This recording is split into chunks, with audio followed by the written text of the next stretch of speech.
بسم الله الرحمن الرحیم. د پبلک اویرنس په سلسله کې دا یو بل کې تاسو سره نن ډسکس کوو. اوس دا موږ اوټي نه را شفټ کو او دا بولټن بلاک کې د پرایویټ کمره کې اوس اډمټ دی. دا یو داسې کیس دی چې پنځه شپږ میاشتې مخکې د سا په نلۍ کې پړپوس طرف ته دا یو سیز دی، پونکې ورته وایي، کوم چې ماشومان د لوبو لپاره استعمالوي، مختلف قسم اوازونه وباسي. د هغې دا یو حصه د پونکي والو په دوران کې سینې ته لاړه شي او بیا پړپوس کې اونخلي. د دې نه شروع کې څه خاص علامات نه وي، خو بیا ورو مریض ته دغه شروع شي، ټوخی شروع شي او ساه اخیستو کې تکلیف شروع شي. نو دا شانت هم دې مریض سره وشو. بیا څو نه وخت پورې دا یو ډاکټر او بل ډاکټر ته تلل او هغې به ورته د سینې د خرابۍ مختلف قسم انټي ورکول او بیا یو چلډرن سپیشلیست ته لاړو، بیا بل سپیشلیست ته لاړو. خو ټولو چونکې هغې کې سینه خرابه وه، هغې پې د نیمونیا شک کو او هغې دپاره به ورته مختلف قسم انجکټیبل او نور انټي ورکول او البته خو هغې ته څه خاص فایده به نه کېده. بیا ډېر 2-3 میاشتې هلته لوکل علاج نه پس بیا چا ورته ووایي چې پېښور ته بوځئ، نو دوی غریبانان بیا پېښور ته رالل او دلته کې یو ماشومانو سپیشلیست سره ملو شو. هغه ورته سی ټي سکین وکړو او سی ټي سکین کې هغه ته پته ولګېده چې یاره د پړپوس کې ښی طرف ته بیروني شی دی، میټل اکسیز دی او هغه غالبا د دې هر څه ذمه دار دی، کوم چې دا ساه بندېدل او دا ټوخی او دا تبه او دا هر څه هغې د وجې نه کېږي.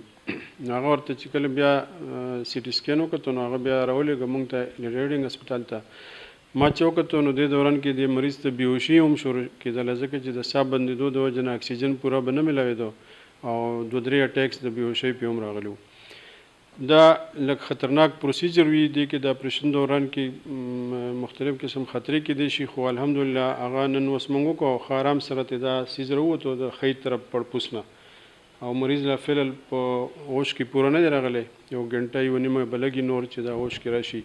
دې نه پس به انشاءالله دته موږ معمولي شانته انټي ولیکو او بیا به کور ته رخصتو.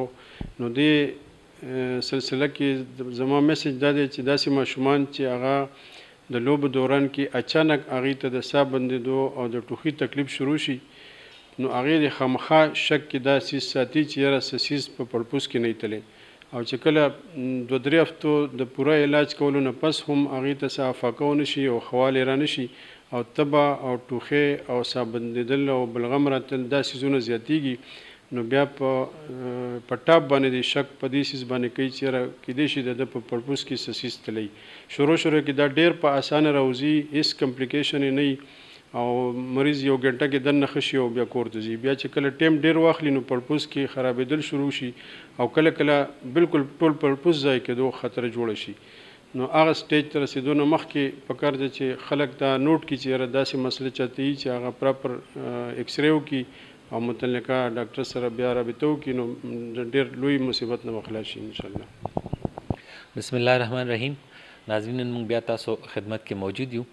نن موږ سره یو ماشوم راغلی د بنو نه چې دغه دا کم شپیلي چې وي دا ماشومان او دا کله پسه کې شپیلي راځي په کلونو کې کله پسه کې، د هغې ورکوټ چانپیس چې د هغه تېر شوی او پړپوس کې نښتې و، کور کې هم پریشاني وه، دی په ډاکټرانو باندې ګرځولو، خو ډاکټرانو ته چونکې پراپر فورم باندې تللی نه چې کله پراپر ځای ته راغی نو د دې پته ولګېد د دې په پړپوس کې دغه چې کوم د هغې یو پارټ و هغه نښتی و، د هغې د وجې دې دا پریشاني وه. هغې سره به خبرې کوو چې دا مسله دې ته څنګه راله، کله نه و دې څه وکړو.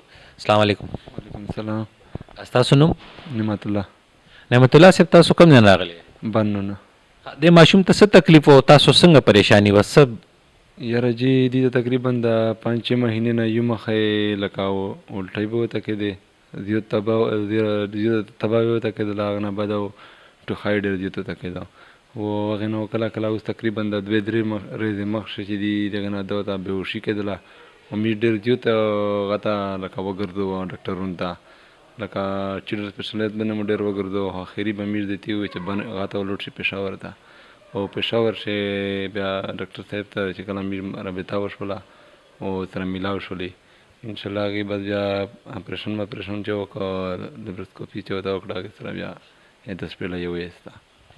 دلته چې هسپتال ته راغلی د خلکو رویه سره څنګه وه؟ دلته ماحول څنګه و جنرل؟ یاره جی په بنو حالت نه هلته روي ډېر زیات روي. دلته هسپتال ماحول خو خلکو رویه ښه وه سره ډېره زیاته یې روغه وه ډېره زیاته او تاسو مکمل سیټسفاید یې چې ماشوم علاج صحیح وشو انشاءالله ډېر زبردست طریقې سره ډیره مهرباني تاسو ټولو ته زموږ دا خواست دی چې تاسو خپل ماشومانو خیال ساتئ داسې کلونو نه او پراپر فورم باندې ځئ ډیره مهرباني